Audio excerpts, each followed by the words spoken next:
Alright guys, I'm back with another video. Let's go! And I'm here to let's just talk about some personal situations that I've been going through. Alright, so basically, I got drunk, hooked up with the wrong person, and that person happens to be my neighbor. So now my goal for 2023 is to move. That was already before everything, but after that happened, just started to go down the wrong path. Like the wrong things were being said. People were just like, oh yeah, like that was cool, like want to be friends with benefits. And then you would have to know like my backstory, because basically that has been my whole life. Some girls want to date me. Some girls just want to hook up with me. Let me explain it in the best way I can.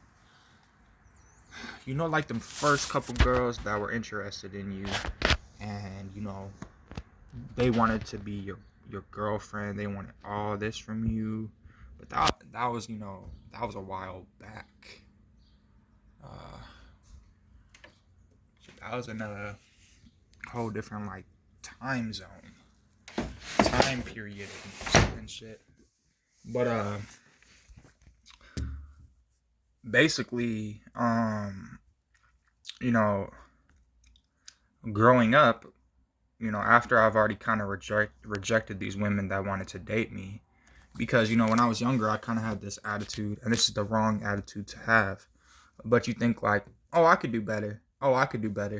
Like any girl that you get with, or any girl that you talk to, you keep thinking you could do better because you're so young, that you don't really have a realistic view of the world.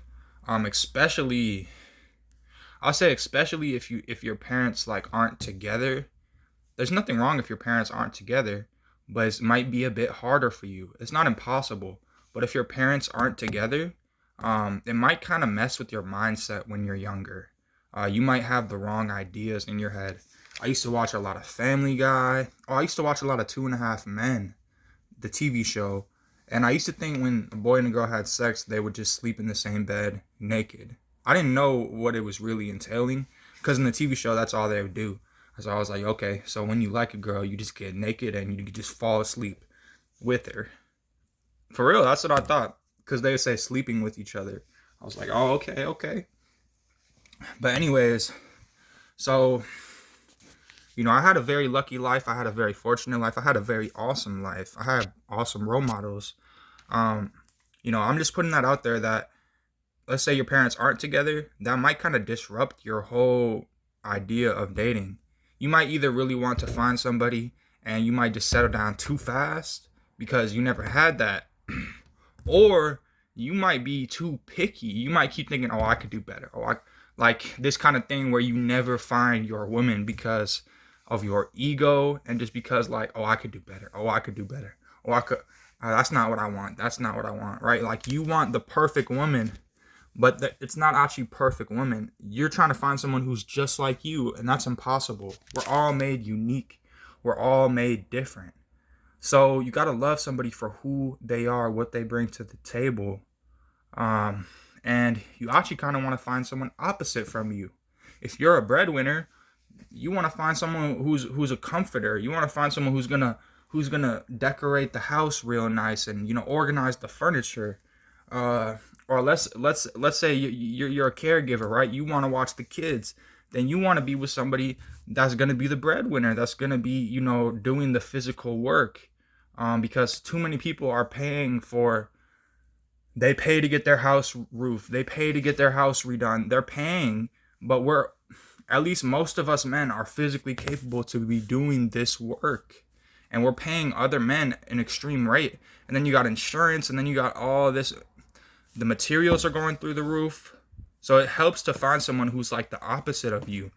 because you're going to have your skills and you're going to have your weaknesses, and her skills are going to cover your weaknesses, and her weaknesses are going to be your skills. So yeah, it's kind of twisted when you're younger. You think, oh, I could do better. Oh, I could do better, right? You know, I used to have like a clean face. I didn't have no facial hair. You know, when I had short hair, you know, not trying to brag, but when I had the short hair, you know, girls liked me.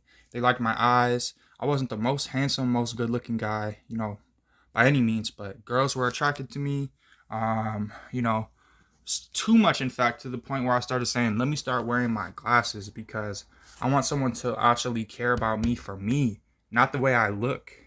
And since I started wearing these glasses, I have noticed people treating me different, but I'm not complaining at all. I'm just sort of making that connection, guys, that people treat each other different for all types of reasons. The color of their skin, are they a male, are they a female, just there's so many different reasons that people treat each other badly, or yeah, you know, just so basically when I was younger, I would get a lot of girls and I would never settle down. I wasn't sleeping with all of them. It was just like, oh, so and so thinks you're cute. Like all these girls kept trying to get at me, and you know, I wasn't ready for all that. It had me anxious. It had me nervous.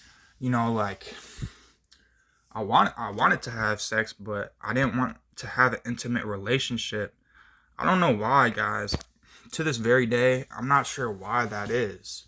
You know, there's like different angles you could look at. You could say, well, maybe I'm afraid because, you know, I'm afraid I'm gonna settle down with the wrong person.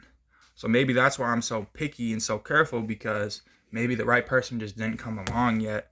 So there's a reason I'm so defensive. There's a reason I'm so guarded when it comes to my love life.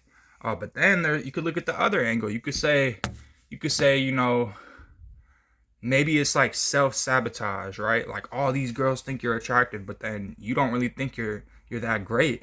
So they keep trying to shoot their shot at you and you just don't know what to do. Like just awkward, or just always ruin something, right? Like, all right, you had sex, but then you sort of just like push them away. But once again, it has to do with just being fearful of like intimacy. And I don't mean intimacy of sticking your this and her that. Because honestly, that's not that intimate. I mean, it is intimate, right? But there's another kind of intimacy where it's like, you guys are close. You guys are pals. You guys are friends. You guys get along. Chemistry. And I've had that with a couple people, right? But I still push them away. I'm not down about it, guys. I'm happy to make this video for you all. I'm happy to make this so, you know, if you guys see this video, it could save you some time. And I'm only 23, guys, and I look different than I was younger. I got these glasses, I got this facial hair, and really, you know, everything about it. But so here's one thing, guys,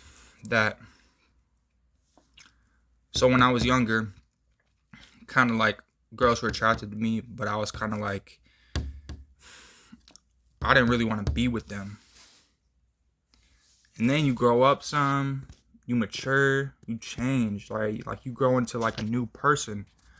Like when you're a kid, that's great, but it's not your full version of yourself yet. Yeah, you might be more imaginative. You might have better times. You might have, you know, anything that happened when you're a kid, and just think about that, right? But the thing is, when you're an adult, you are in control of yourself. You know, there's no more people above you trying to, not trying, but there's no more people above you that are guiding you. So it's a good and a bad thing, but it is a blessing when you're able to guide yourself. You're able to start saying, what do I think? What do I want to do? You stop caring what your friends are saying in your ear, because you already had people always in your ear. So now your friends are trying to do that to you now. You're like, hell no, I'm a grown adult. I don't need nobody to tell me this stuff, unless they're like a elder, or, you know, someone who's older and stuff. Then I would look up to them, and I look up to everybody. I listen to everyone, but it has to do when you kind of like, do you listen to them or do you not after that you hear them out? You get what I'm saying? So yeah, then like growing up to an adult, it's kind of like I already reached my peak.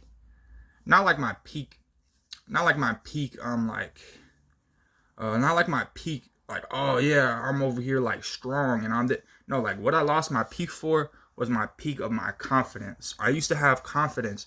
Every girl wanted to be with me. Not every girl, but I'm not trying to be arrogant, but it seemed like at least 50% of them wanted to be with me when I was young.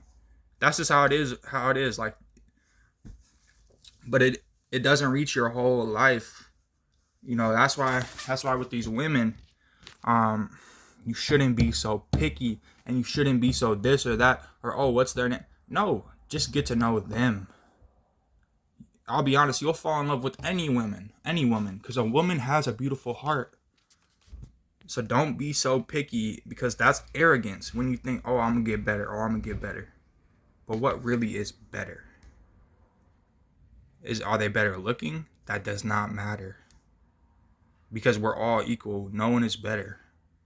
We have our skills, we have our weaknesses. But that's the thing, bro, is that, you're not better than anyone else. You have certain skills that might be better than them in certain areas. But as a whole, we're all human beings. And you might get with the girl and you might realize, like, you might start dating a girl and realize, like, man, she's negative, she's this, she's that. I just want to start over. That is okay, guys. But I'm telling you, don't do it too many times, guys. Because you're going to start missing the old ones. You're going to want to go back to the old ones. And people move on. People move forward. Life is too short. So don't be afraid to, for one, don't be afraid to be around other people. But for two, don't be afraid to open up to people ever, guys. Thank you.